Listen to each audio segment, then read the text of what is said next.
एक Scorpio SUV car में IED नाम का एक्सप्लोसिव करीबन 350 किलो का था।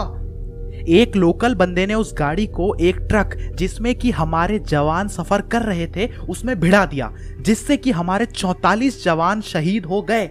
गुस्सा मेरे अंदर बहुत है और इस गुस्से को मैं इस वीडियो के थ्रू निकालने की कोशिश करूंगा। और गुस्सा इसी वजह से आ रहा है क्योंकि इस घटना के अंदर भारतीयों का भी हाथ है। अब मैं आपको सबूत दूंगा कि कैसे इसमें कुछ भारतीयों भ्रष्ट नेताओं का हाथ है। सबसे पहला शक कि 14 और 13 फरवरी को कश्मीर को बंद रखा गया। 13 तारीख को आधा बंद रखा गया और 14 तारीख को पूरा बंद रखा गया और 14 तारीख को ही प्लानिंग करके ये विस्फोट किया गया और इसे बंद करने वाले हमारे कश्मीर के लोकल लीडर्स ही थे।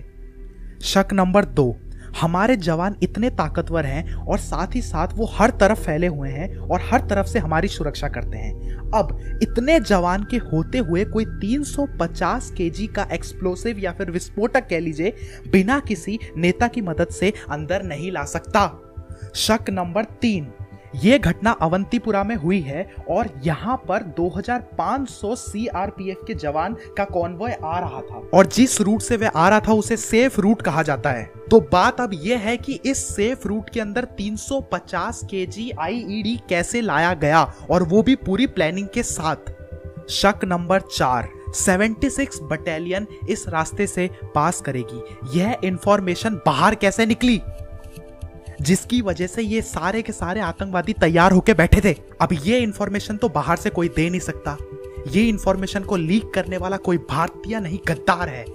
अब एक बात आप सोचिए कि अगर ये जंग का मैदान होता तो मैं समझ सकता था, पूरा भारत समझ सकता था, मगर ये जंग का मैदान नहीं है। ये नामर्दों की तरह पीछे से हमला किया गया है। अब बात करते हैं कि ये किया किसने है। इसे करने वाले का नाम है जैश ई मोहम्मद। अब छोड़ो इन सारे शक और इन सबको, अब बात करते हैं कि इसका सॉल्यूशन क्या है। अब ये बात करेंगे कि इसको कैसे हम रोक सकते हैं आगे होने से। सबसे पहली चीज, दुनिया भर में जब कॉन्वॉय मूव होता है तो उनको एयर सपोर्ट दिया जाता है, जैसा कि शिफू जी ने अपनी वीडियो में बताया है। और अगर आपने उनकी वीडियो नहीं देखी तो मैं डिस्क्रिप्शन में लिंक देता हूं। और बात करें कश्मीर में हुए इस अटैक की, तो इसके अंदर इन लोगों को एयर सपोर्ट नहीं दिया गया था। सारे जवान हम लोगों की सुरक्षा करते हैं, देश की सुरक्षा करते हैं, तो उनकी सुरक्षा का क्या। आप चाहे किसी भी पार्टी के हो, 2 मिनट के लिए पॉलिटिक्स को दूर रखो और ये सोच के देखो कि जो मरे हैं वो हमारे भाई हैं, किसी के बेटे हैं, किसी के पति हैं, और इस तरीके की भयानक मौत जिसमें कि उनके घर वालों तक को लाश भी नहीं मिली। अब बात करते हैं दूसरे सॉल्यूशन के ऊपर। जैमर क्यों नहीं लगाया जाता। हर नेता की गाड़ी के आगे और पीछे जैमर लगाया जाता है, मगर जब सैनिक जाते हैं तो उनकी गाड़ियों के आगे और पीछे जैमर क्यों नहीं लगाया जाता। अगर ये बॉम्ब मोबाइल से एक्टिवेट करने वाला होता तो ये धमाका बड़ी ही आसानी से हो जाता। नेताओं की गाड़ियों में जैमर है, मगर हमारे देश के जवानों की गाड़ियों में जैमर क्यों नहीं है। सॉल्यूशन नंबर 3, ये जो लोकल लीडर्स हैं जो देश के खिलाफ, जो भारत के खिलाफ उल्टा सीधा बोलते रहते हैं, इन्हें भारत से निकाल देना चाहिए, इन्हें भारत से बॉयकॉट कर देना चाहिए। जो अपने ही देश के नहीं है वो गद्दार किस काम के। कहां गए वो ह्यूमन राइट्स वाले जो हर वक्त आ जाते हैं। कोई भी टेररिस्ट अगर फांसी चढ़ने वाला होगा तो आ जाएंगे अपनी दुकान उठाकर उन टेररिस्ट को सपोर्ट करने के लिए, खुलवा देंगे सुप्रीम कोर्ट के दरवाजे रात को इन टेररिस्ट के सपोर्ट के लिए। अब कहां है वो सारे लोग।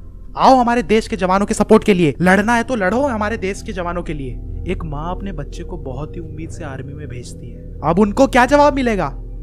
जितने भी जवान शहीद हुए हैं उनकी आत्मा के लिए मैं और मेरा पूरा देश भगवान से प्रार्थना करता है। आज उन जवानों पर पूरा देश फक्र करता है और हम सब उनको सल्यूट करते हैं। अब बात करते हैं कि आपको, हाँ आपको, आप ही से बात कर रहा हूं। अब बात आ गई है बदला लेने की, अपने भाइयों के खून का बदला लेने की। अपनी आवाज उठाओ, इस वीडियो को शेयर करो, इतना शेयर करो कि ये वीडियो गवर्नमेंट तक पहुंचे और वो कड़ी से कड़ी कार्रवाई करे। हमें ईंट का जवाब पत्थर से देना पड़ेगा। मुझे कोई फर्क नहीं पड़ता आपको वीडियो पसंद आई या नहीं आई, आपको लाइक करना है या डिसलाइक मुझे कोई मतलब नहीं है, आपको सब्सक्राइब करने के लिए नहीं बोलूंगा। बस आपसे इतना कहूंगा कि इस वीडियो को शेयर करना और अपनी आवाज को गवर्नमेंट तक पहुंचाओ।